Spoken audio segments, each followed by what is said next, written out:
66 million years ago, a massive asteroid was on a collision course with Earth. It came as if to deliver a message to the dominant animals of the time that their era was about to end. These animals were none other than the dinosaurs, who had ruled the Earth for over 100 million years. The asteroid's impact was unavoidable, causing a drastic change in the environment. Dust and particles from the collision quickly spread into the atmosphere, blocking sunlight and causing a global temperature drop. This condition was highly detrimental to the dinosaurs, as most of them couldn't adapt quickly to the changes.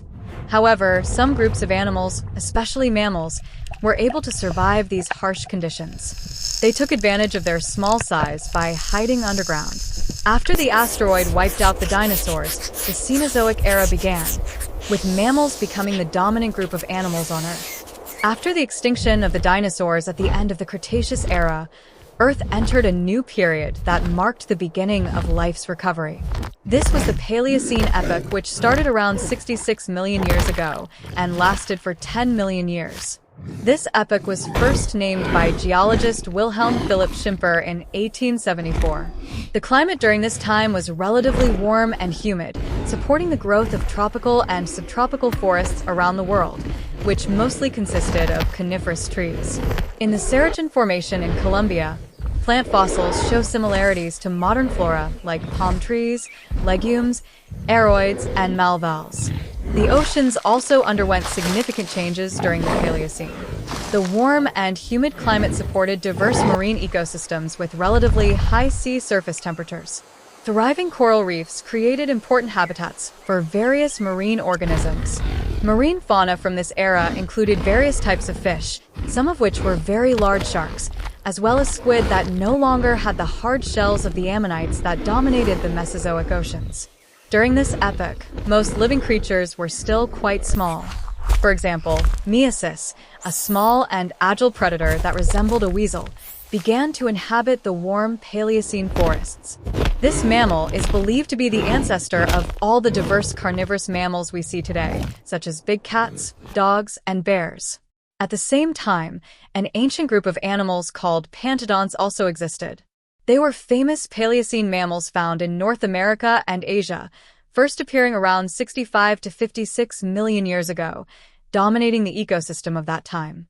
They varied in body size. The Asian species Archaeolambda was the size of a small dog, while Barolambda, which lived in North America, could weigh up to 650 kilograms. After the Paleocene, Earth entered the second epoch of the Cenozoic Era, the Eocene. This era began around 56 million years ago and lasted for over 22 million years.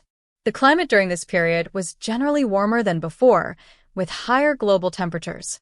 Dense forests and tropical rainforests dominated many parts of the world, including what is now Antarctica, a continent currently covered in thick ice and cold temperatures.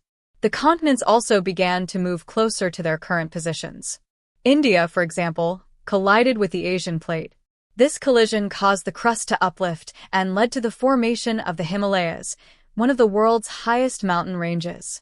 Other continents also shifted during the Eocene. Australia moved away from Antarctica and closer to its modern position in the southern hemisphere, while North and South America's positions changed, leading to the formation of the Panama Strait. These movements caused changes in ocean currents and global climate, which contributed to the temperature and weather pattern shifts seen at the end of the Eocene. Meanwhile, mammals also began to dominate the land after the dinosaur extinction. Many modern animal groups like horses, whales, and bats started to emerge. Although some animals of that time already resembled the animals we know today, many others still showed different forms and sizes. One example is Andrewsarchus, which was the largest carnivorous land mammal to have ever lived.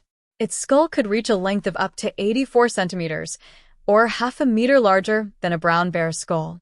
The bite of Andrewsarchus is estimated to be more powerful than any land predator today.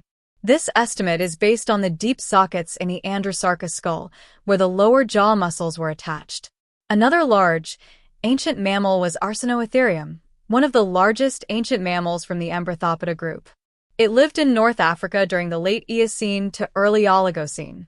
This animal could reach a height of 2 meters, a length of 3 meters, and a weight of about 1 ton. Although its body size was similar to a modern rhinoceros, Cenozoic had less strong hips and shoulders and relatively short legs, which was once thought to indicate a semi-aquatic lifestyle. The Oligocene was the final epoch of the Paleogene period, lasting from about 33.9 to 23 million years ago. During this time, the Earth experienced a significant global cooling phase. The tropical forests that once dominated began to shrink and were replaced by vast grasslands. At the same time, the first significant glaciation also began, transforming what was once a green and fertile continent into a barren ice sheet.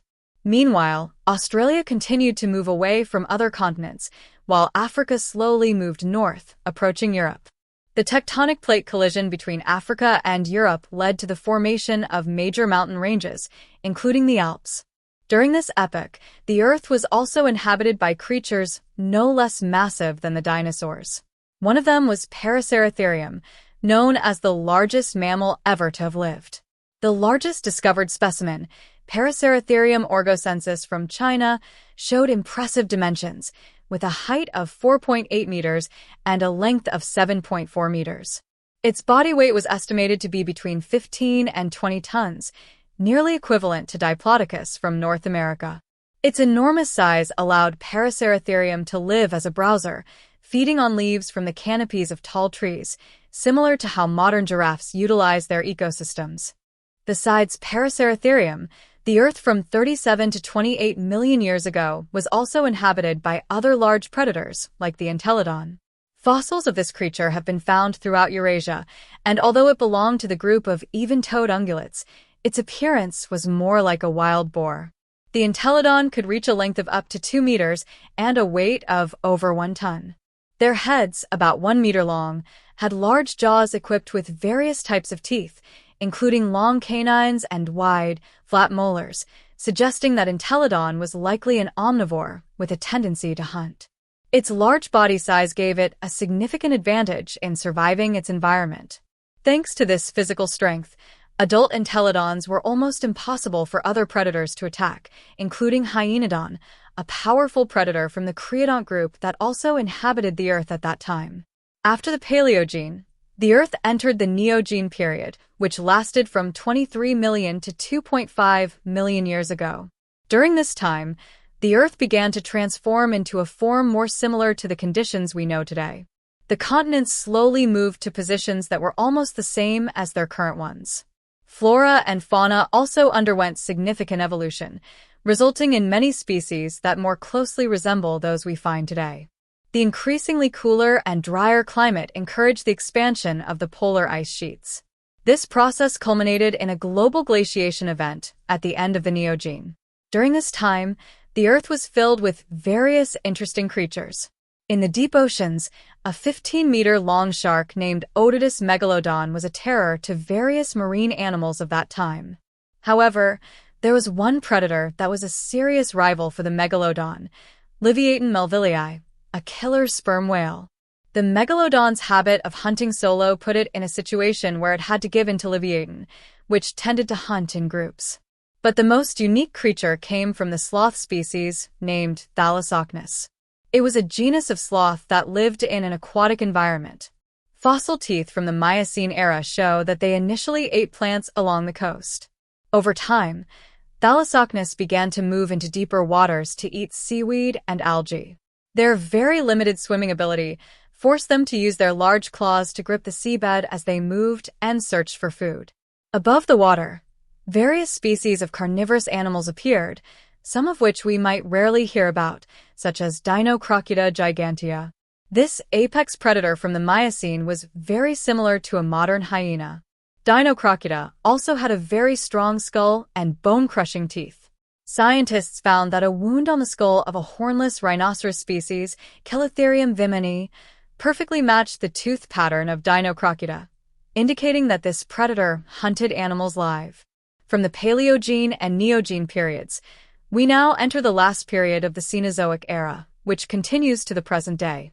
This period began about 2.5 million years ago and is called the Quaternary period, which contains two epochs, the Pleistocene, and the Holocene. During the Pleistocene epoch, which lasted from about 2.6 million to 11,700 years ago, most of the Earth was covered by thick ice sheets, especially in the northern hemisphere. The environments in non-glaciated areas became tundras and cold grasslands, with dominant vegetation being moss and tundra plants. In this quite extreme habitat lived large animals like mammoths, especially Mammuthus primigenius, or the woolly mammoth. Mammoths were large, reaching a height of about 3 to 4 meters and a weight of about 6 tons. They were also equipped with thick fur to protect themselves from the extreme cold and long, upward curving tusks. Besides mammoths, there was also Smilodon, one of the most fearsome predators of the Pleistocene epoch. Smilodon is often known as the saber-toothed cat because of its long, sharp upper canines, which could reach a length of 28 centimeters. These fangs not only function for biting but also as an efficient tool for stabbing and immobilizing its prey. When approaching large animals like bison or young mammoths, Smilodon used a stealthy approach to reduce the chance of being detected. At the end of the Pleistocene, around 11,700 years ago, the Earth experienced a major climate transition known as the end of the Ice Age. During this period, global temperatures began to rise significantly, causing the melting of vast glaciers in the northern hemisphere. This climate impact triggered major environmental changes, such as rising sea levels and shifting ecosystems. This event also coincided with the extinction of megafauna, including mammoths, mastodons, and Smilodon. The exact reasons for this extinction are still debated, with the main theories including climate change and hunting by humans. After the Pleistocene, the Earth entered the Holocene epoch, which is characterized by a warmer and more stable climate. It was in this era that humans began to settle down and develop agriculture, transitioning from a nomadic lifestyle to agrarian societies. These were Homo sapiens, who first appeared around 300,000 years ago in Africa. This human species would eventually play a key role in life on Earth, from initially building small dwellings like caves to building great empires. For more deep dives into the incredible history of life on Earth, be sure to check out our other videos on the Paleo Insights YouTube channel.